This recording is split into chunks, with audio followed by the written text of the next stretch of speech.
end behavior. Actually, I'm answering your question you guys asked too. You know,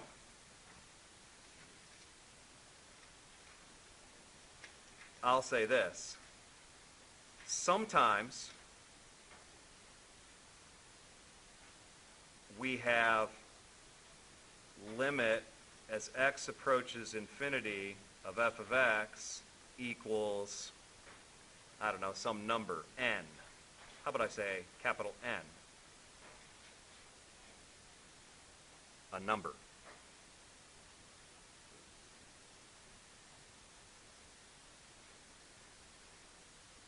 In that case, we have a horizontal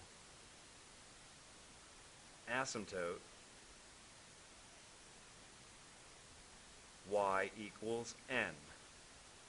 We've seen examples of that today. We saw y equals 0.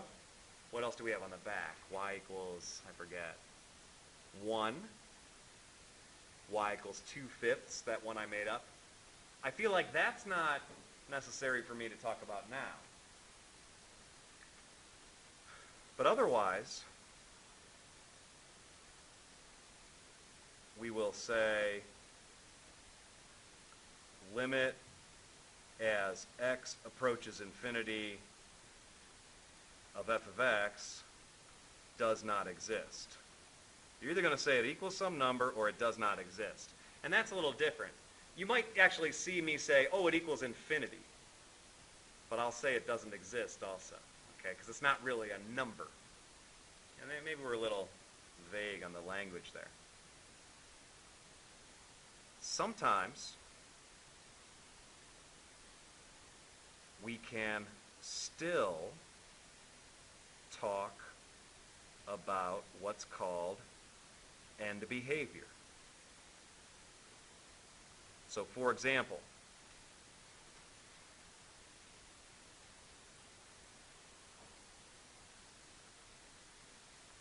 we get what is called a slant asymptote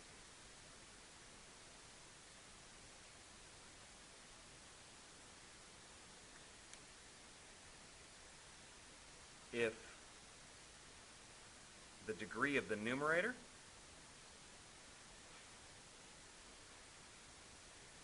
is one more than the degree of the denominator.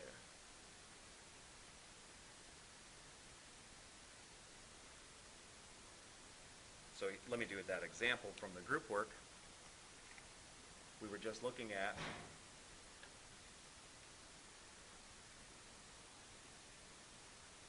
Nine x squared minus 25 divided by 3x minus 2. Okay? And I can see that this has a slant asymptote. And what I'm going to say is find it using polynomial long division. I just hinted at this last time, polynomial long division, but I thought I should really spell it out for you. Okay?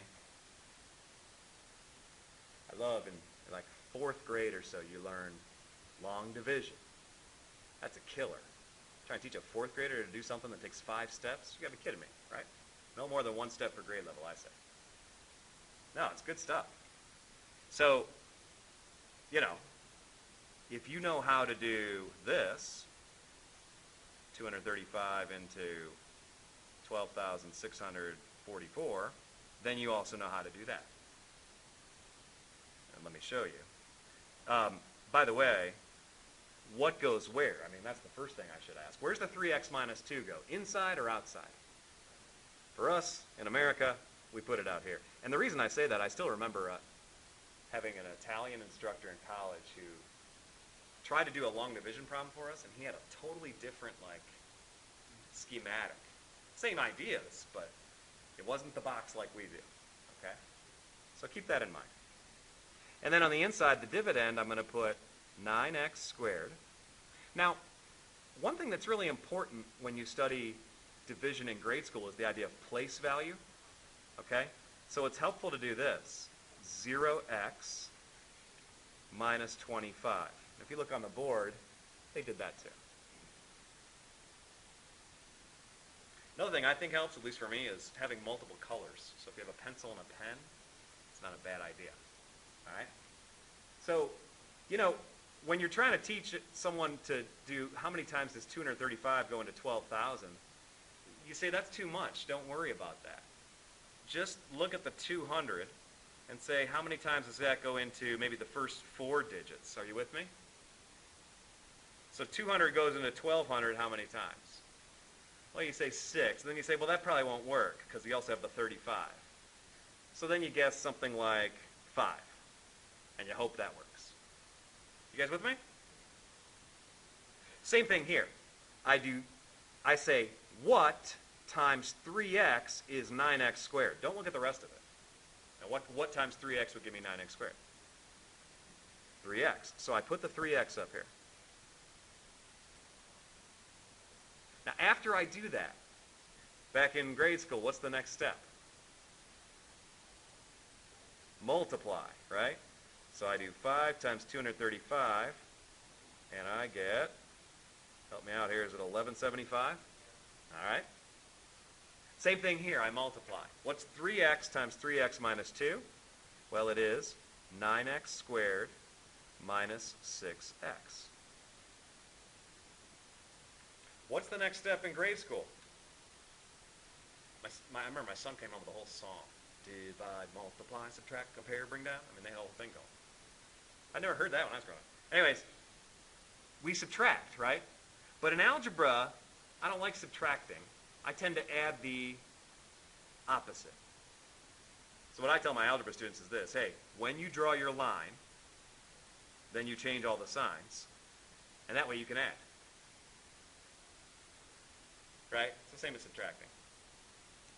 So I get 6x left over. Compare, bring down, right? I mean, so this is 89 left over. Bring down a 4. And then repeat, right? So bring down my minus 25 and repeat. So you say, what times 3x is 6x? And that would be 2. 2 times 3x minus 2 is 6x minus 4. Okay. When I draw my line, then I change my signs. So when I add, I'm getting negative 21. Are you with me? Okay. Same thing here. 235 goes into 894 probably 3 times. 0, carry 1, 7. I subtract, and I get 189 as a remainder. And by the way, one thing they teach you eventually is they teach you to write that remainder as a fraction, right? So what would you write then as the quotient to the grade school problem? 53 and, I guess it'd be 189 over 235. Does that make sense to people? Okay. So there's a little bit left over added on. Well, you can do that here, and we're going to. See, I want to compute limit as x goes to infinity of 9x squared minus 25 over 3x minus 2. I'm going to say that's going to equal the limit as x goes to infinity of, well, 3x plus 2, and then minus 21 over 3x minus 2, right? Now, as I said before, you can't really compute this limit. It's infinity because this guy blows up to infinity. But what happens to this guy? He goes to what? 0. And so what I'm going to tell you is that if you look at the graph of this function, it looks more and more like 3x plus 2 when x gets big. And to see that, let's graph a couple things. I'm going to go ahead and graph the actual function. So I'm going to graph 9x squared. Oops, wrong one. 9x squared minus 25 divided by, I need my parentheses, so I'm going to be in trouble. 3x minus 2.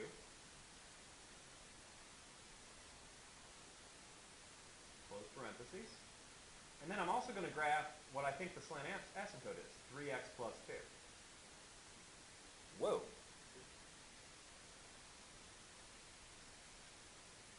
So I'm going to graph those together. Let me put it on the standard zoom. So it's 6. It's okay. Maybe if I hit trace, you can learn a little bit. This is where I need color. So here's 0, 2. The other one is 0, 12.5. I mentioned that before. Here, I'll move to the left. You see that? There's the asymptote. There's the curve. But as I move towards negative infinity, you can see the curve approaching the slant asymptote. And same thing if you go to the right far enough. You can see the same thing. Okay? You guys have questions on this?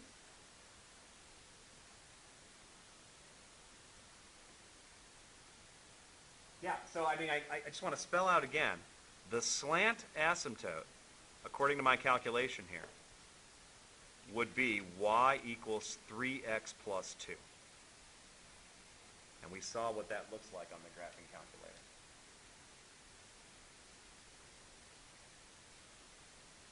Okay, so we're going to go over